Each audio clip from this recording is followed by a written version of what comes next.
안녕하십니까.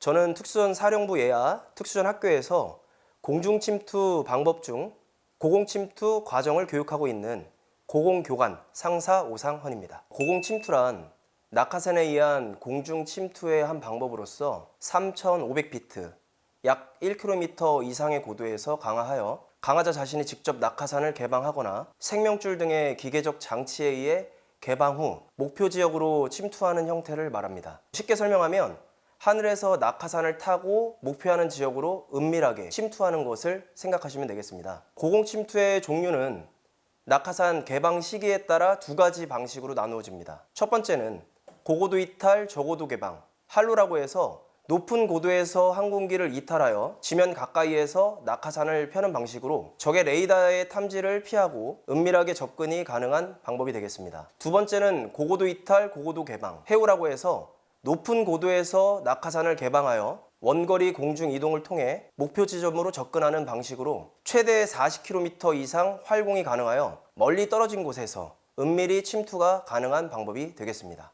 일단은 고공침투 과정은 세 가지 과정으로 분류가 됩니다. 첫 번째는 고공기본 과정입니다. 고공침투의 기초를 배우는 단계로 고공침투를 수행할 수 있는 최소한의 능력을 갖추도록 교육하는 과정이 되겠습니다. 두 번째는 강화조장 과정입니다. 고공침투간 작전팀을 지휘 통제하고 안전하게 강화시킬 수 있는 능력을 가르치는 과정이 되겠습니다. 그 마지막 단계라고 할 수 있는 텐덤 과정입니다. 동반 낙하산을 이용해서 고공침투 능력은 없지만 작전에 필요한 인원, 즉 민간인들도 사실은 가능한 강화가 되겠습니다. 그래서 민간인들을 데리고 강화할 수 있는 기술을 배우는 과정이라고 생각을 하시면 되겠습니다. 공통적으로는 비행환경 적응훈련 수료 및 신체 결함이 없어야 됩니다. 또한 각 과정별로 충족 강화 횟수가 필요합니다.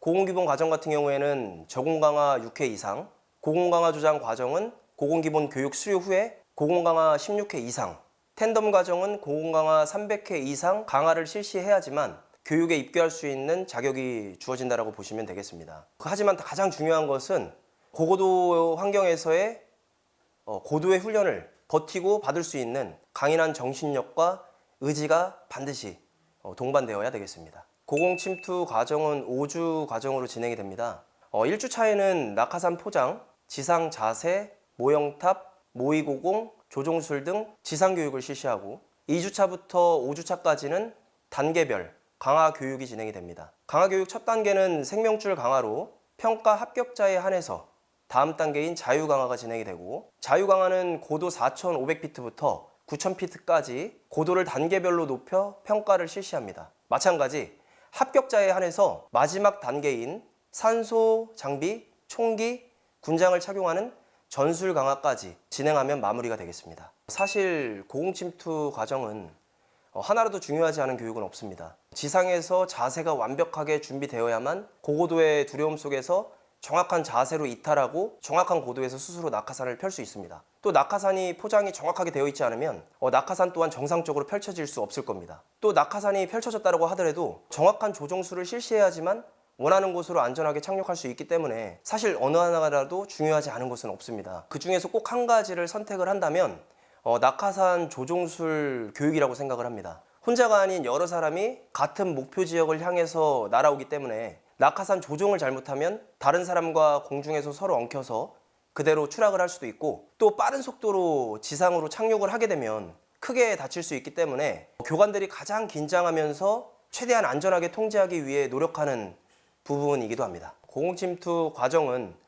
전투원의 임무 성공과 전후의 생존을 좌우하는 전술적 자산이라 생각이 됩니다. 그렇기 때문에 교육생이 단순히 강화 기술을 익히는 데 그치지 않고 이 기술이 전시 상황에서는 우리 부대를 안전하게 목표 지점까지 침투시킬 수 있는 기반이 된다는 생각으로 강조를 하고 있습니다. 높은 곳에서 이탈이 되니까 위험하다라고 생각을 하실 수 있는데 단계별 절차를 통해서 안전 상태에서 개인 강화를 시키기 때문에 생각보다 강화 자체는 위험하지는 않습니다. 예를 들어서 저희가 지금 사용하고 있는 강화장 주변에는 한강이라는 이 수상 지역이 있습니다. 만에 하나 강화는 잘했지만 잘 상계가 됐지만 조종술을 잘못해 또는 바람이 많이 불어서 내가 조종은 잘하더라도 어떤 불비한 상황에서는 어쩔 수 없이 이 한강에 떨어질 수 있는 상황도 실제 있기도 하고, 그런 경우를 대비해서 한강에는 이 2개소 정도 실제 보트가 띄워져서 수상 안전 근무자들이 위치해 있고, 또 현장에는 AMB가 항상 위치가 되어 있고, 강화하는 인원들이